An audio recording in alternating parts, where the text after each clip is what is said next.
അതാണ് ഇതാണ്. അതുകൊണ്ടൊന്നും കിട്ടുന്നൊരു സംഗതിയല്ല ഈ തൗഫീഖ്. അത് പ്രത്യേകം എന്റെ ഉപ്പ എപ്പോഴും പറയുന്ന ഉദാഹരണമുണ്ട്. നമ്മള് ഫ്രൂട്ട്സ് വാങ്ങാൻ വേണ്ടി കടയിൽ പോയാല് ഒരു കവറെടുത്ത് സൂപ്പർ മാർക്കറ്റിൽ നിന്ന് കണ്ടതെല്ലാം എടുത്ത് വാരിയിടലല്ല. ഒരു ആപ്പിള് വാങ്ങിയാൽ അതൊന്നും എടുത്ത് നോക്കും, വീണിട്ട് ചതഞ്ഞിനോ കറുപ്പ് കളറുണ്ടോ തോട്ടയുണ്ടോ മൊത്തുണ്ടോ ഇല്ലേ, അതാണ് നോക്കും. ഇല്ലെങ്കിൽ ഏറ്റവും നല്ല എടുത്തിട്ട് കവറിലേക്ക് ഇടും.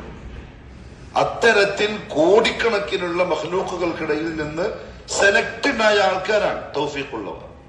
വെറുതെ കിട്ടിയതല്ല. വിശുദ്ധ ഖുർആൻ അല്ലാഹു ചില കഥകൾ പറഞ്ഞതല്ലോ. ضربallahu مثلا للذين كفروا امرأة نوح وامرأة لوط. വല്ലാണ്ട് ചിന്തിക്കേണ്ട ഒരു കാര്യം അത്. അള്ളാഹു തൗഹീദ് മനസ്സിലാക്കി തന്നു. പരിശുദ്ധ കഅബാലയത്തിൽ മക്കത്ത് എത്തിച്ചു, ഉംറ നിർവഹിപ്പിച്ചു, തവാഫ് ചെയ്യിപ്പിച്ചു, കുറെ ആൾക്കാരെ കൊണ്ട് ഹജറുൽ അസ്വദ് മുത്തിപ്പിച്ചു. തൗഫീഖാണ്. അള്ളാഹു അവിശ്വാസികൾക്ക് ഉദാഹരണം പറഞ്ഞപ്പോ, കുഫറിന്റെ ആളുകൾക്ക് ഉദാഹരണം പറഞ്ഞപ്പോ നമുക്ക് പറഞ്ഞിരുന്ന രണ്ടാളുകളുടെ പേരെന്താ അറിയോ? ഇംറഅത്തു നൂഹിൻ വംറഅത്തു ലൂത്ത്. നൂഹ് നബിന്റെ ഭാര്യയും ലൂത്ത് നബിന്റെ ഭാര്യയും രണ്ടും വളരെ പ്രധാനപ്പെട്ട ഖുർആനിൽ പേര് പറയപ്പെട്ട 25 നബിമാരിൽ രണ്ടാൾക്കാരാണ് നൂഹും ലൂത്തും അലൈഹിമുസ്സലാത്തു വസ്സലാം. നൂഹ് നബിന്റെ ഭാര്യ, നൂഹ് നബി 950 കൊല്ലം ദീനിന് വേണ്ടി പണിയെടുത്ത ആള്. 950 കൊല്ലം ഓറക്കിലും ഊണിലും പരക്കും പുറത്തും രാവിലെയും രാത്രിയും മുഴുവനും പണിയെടുത്ത ആള്. പക്ഷെ ആ കെയർ ഓഫ് വെച്ചിട്ട് ആർക്ക് കിട്ടിയില്ല? സ്വന്തം ഭാര്യക്ക് കിട്ടിയില്ല. സ്വന്തം ഭാര്യക്ക് കിട്ടിയില്ല. ലൂത്ത് നബിന്റെ അതേപോലെ വഖീല, ഈ രണ്ടാൾക്കാരോടും പറയപ്പെടും നരകത്തിൽ പോകുന്ന ആൾക്കാരുടെ കൂട്ടത്തില് നിങ്ങൾ നരകത്തിലേക്ക് പോയിക്കോളി. കെയർ ഓഫ് പറയാനാണെങ്കിലോ അല്ല, ഉഗ്രാൻ കെയർ ഓഫ് രണ്ടാൾക്കുള്ളത്. അപ്പൊ ഈ രണ്ട് പെണ്ണുങ്ങളും നാളെ ആഖിറത്തിൽ അല്ലാഹുവിന്റെ കോടതിയിൽ പോയിട്ട് പറയാണ്, ഞാൻ നൂഹിന്റെ ഭാര്യയാണ്, മറ്റാള് ഞാൻ ലൂത്തിന്റെ ഭാര്യയാണ്. ഒരു റസൂലിന്റെയും നബിന്റെയും ഭാര്യമാരെ നമുക്ക് സ്വർഗമാണെന്ന് പറഞ്ഞാൽ ഇല്ല, നിങ്ങൾക്ക് സ്വർഗമില്ല. എന്തുകൊണ്ടില്ല? സെലക്ഷൻ കിട്ടിയിട്ടില്ല. അത്രയും വലിയ ഭാരം അല്ലെങ്കിൽ ഒരു കെയർ ഓഫ് ബന്ധം ഈ ഇരിക്കുന്ന എനിക്കുമില്ല, ഇങ്ങൾക്കുമില്ല. ഉമർ ഖാദി പറഞ്ഞ പോലെ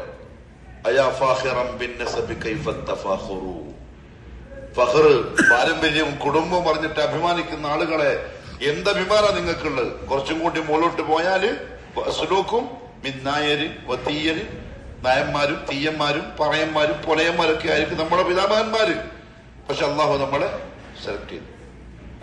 അൽഹംദുലില്ലാ. എപ്പോഴെങ്കിലും നമ്മൾ മുസ്ലിമായതിന്റെ പേരിൽ അള്ളാഹുവിനെ സ്തുതിക്കാൻ തോന്നിയിട്ടുണ്ടോ? നമുക്ക് നീ നമ്മളെ സെലക്ട് ചെയ്തല്ലോ, ഉണ്ടെങ്കിൽ അൽഹംദുലില്ലാ. ഇബ്രാഹിം അലൈഹിസ്സലാത്തു വസ്സലാം അള്ളാഹുവിന്റെ ആരാണ്? ഖലീൽ. എന്താ ഖലീലിന്റെ അർത്ഥം?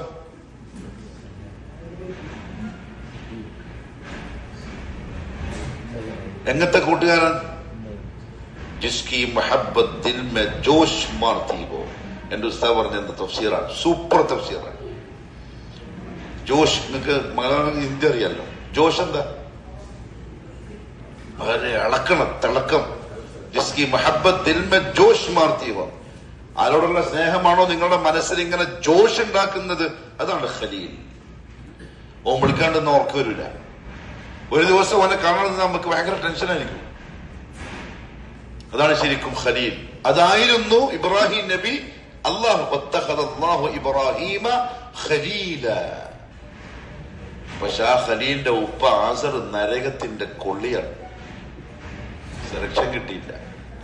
നാളെ ആസർ എന്ന് പറയുന്ന മനുഷ്യൻ അള്ളാന്റെ കോടതിയിൽ പോയിട്ട് പറയാണ്, ഞാൻ നിന്റെ ഖലീലിന്റെ ഉപ്പയാണ്, എനിക്ക് സ്വർഗം തരണം. അന്ന് എന്ത് പറയും? പോടാന്ന് പറയും.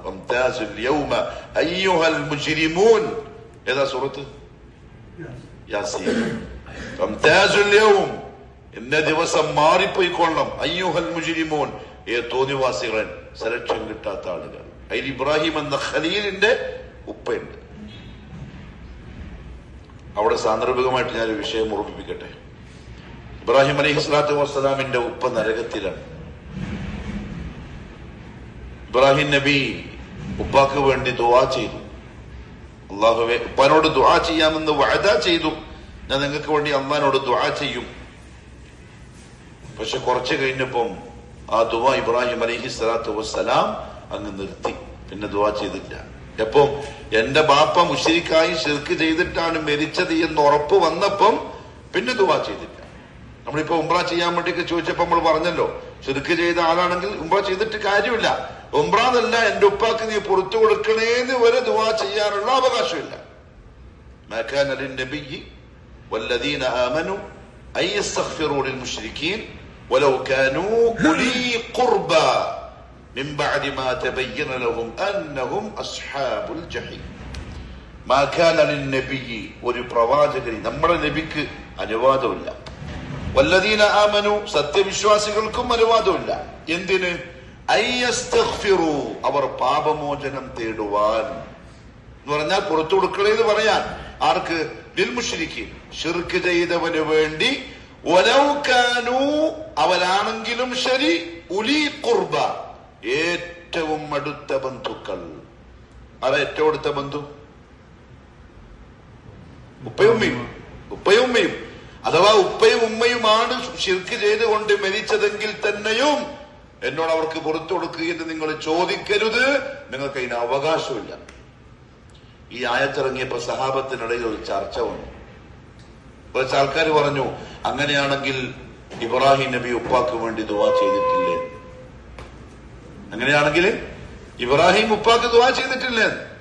ഈ ചർച്ച വന്നപ്പോ തന്നെ ഇത് തൊട്ടടുത്ത് അല്ലാഹു പിന്നെ അടുത്ത ആയത്തിറക്കി, വമാ കാന ഇസ്തിഗ്ഫാറു ഇബ്രാഹിം ലിഅബീ, എന്റെ അടിമ ഇബ്രാഹിം തന്റെ ബാപ്പാക്ക് വേണ്ടി ഇസ്തിഗ്ഫാർ ചെയ്തത് ഇല്ലാ അൻ മൗഇദത്തിൻ വഅദഹാ ഇയ്യാ, ബാപ്പാനോട് ഞാൻ നിങ്ങൾക്ക് വേണ്ടി ദുആ ചെയ്തോളാം എന്നൊരു വഅദ ചെയ്തിരുന്നു, അക്കാരണത്താലും മാത്രം. പക്ഷെ ഫലമ്മാ തബയ്യന ലഹു, ഇബ്രാഹിമിന് ബോധ്യപ്പെട്ടപ്പോൾ, ശ്രദ്ധിക്കണേ, ഫലമ്മാ തബയ്യന ലഹു, ഇബ്രാഹിമിന് ബോധ്യപ്പെട്ടപ്പോൾ എന്ത്? അന്നഹു അദുവ്വുൻ ലില്ലാഹ്, അണ്ടർലൈൻ അന്നഹു അദുവ്വുൻ ലില്ലാഹ്, എന്റെ ബാപ്പ അള്ളാഹുവിന്റെ ശത്രുവാണ്. ശിർക്ക് ചെയ്തവനെ അള്ളാഹ് പരിചയപ്പെടുത്തുന്നത് അള്ളാഹുവിന്റെ അദുവായിട്ടാണ്. അഥവാ അവന്റെ യുദ്ധം ആരോടാണ്? അള്ളാഹുവിനോടാണ്. അവന്റെ യുദ്ധം അള്ളാഹുവിനോടാണ്. ജയിക്കുന്ന പ്രശ്നമില്ല. അങ്ങനെ എന്റെ ബാപ്പ ശിർക്ക് ചെയ്ത് അള്ളാന്റെ ശത്രുവായി എന്ന് മനസ്സിലായപ്പോൾ ഇബ്രാഹിം ഒഴിവായി, പിന്നെ എന്നോട് ദുആ ചെയ്തിട്ടില്ല. മുഹമ്മദ് സല്ലല്ലാഹു അലൈഹി വസല്ലം പറഞ്ഞു, നാളെ മഹ്ശറിൽ അള്ളാന്റെ ഖലീലായ ഇബ്രാഹിം ബാപ്പ ആസറിനെ കാണും. അന്നേരം പറയും, മോനെ, നിന്റെ നല്ല റബ്ബിനോട് എന്നൊന്ന് രക്ഷപ്പെടുത്തി തരാൻ പറയൂ, നിന്റെ നല്ല റബ്ബിനോട് എന്നൊന്ന് രക്ഷപ്പെടുത്തി തരാൻ പറയോ? ഇബ്രാഹിം അലൈഹി സ്വലാം പറയും, ബാപ്പ, ആ സമയം കഴിഞ്ഞുപോയി, ആ സമയം കഴിഞ്ഞുപോയി. ഞാൻ എത്ര പ്രാവശ്യം നിങ്ങളോട് പറഞ്ഞത്, നിങ്ങൾ കേട്ടില്ല, നിങ്ങൾ വന്നില്ല.